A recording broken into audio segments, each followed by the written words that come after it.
നമസ്തേ. PROM time speaker എന്നാൽ എന്ത്? നിയമസഭ ചേരുമ്പോൾ സ്ഥിരം സ്പീക്കർ ഇല്ലെങ്കിൽ അപ്പോൾ ആദ്യ നാളുകളിൽ 1-2 ദിവസത്തേക്ക് നിയമസഭ നടത്തിക്കൊണ്ടു പോകുന്നതിന് ഒരു താൽക്കാലികരെ നിയമിക്കും. അതാണ് പ്രോം ടൈം സ്പീക്കർ.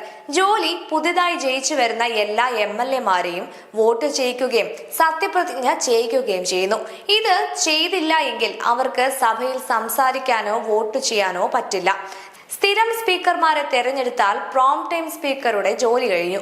ഏറ്റവും കൂടുതൽ നാൾ MLA ആയി തുടർന്ന ആളെയാണ് തിരഞ്ഞെടുക്കുന്നത്. Ambalappuzha MLA G. സുധാകരനെ നിയമിക്കാൻ കാരണം 63 വർഷത്തെ രാഷ്ട്രീയ പാരമ്പര്യമുള്ള സീനിയർ അംഗമാണ്. 2026 തെരഞ്ഞെടുപ്പിൽ ഏറെ രാഷ്ട്രീയ പ്രാധാന്യമുള്ള രാഷ്ട്രീയ നേതാവാണ് G. സുധാകരൻ.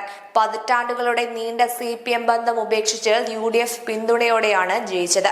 ആലപ്പുഴയിൽ സ്വതന്ത്ര സ്ഥാനാർത്ഥിയായി മത്സരിച്ച G. സുധാകരൻ 27,935 വോട്ടിന്റെ ഭൂരിപക്ഷത്തിൽ വിജയിച്ച് UDF മന്ത്രിസഭയിലെത്തി.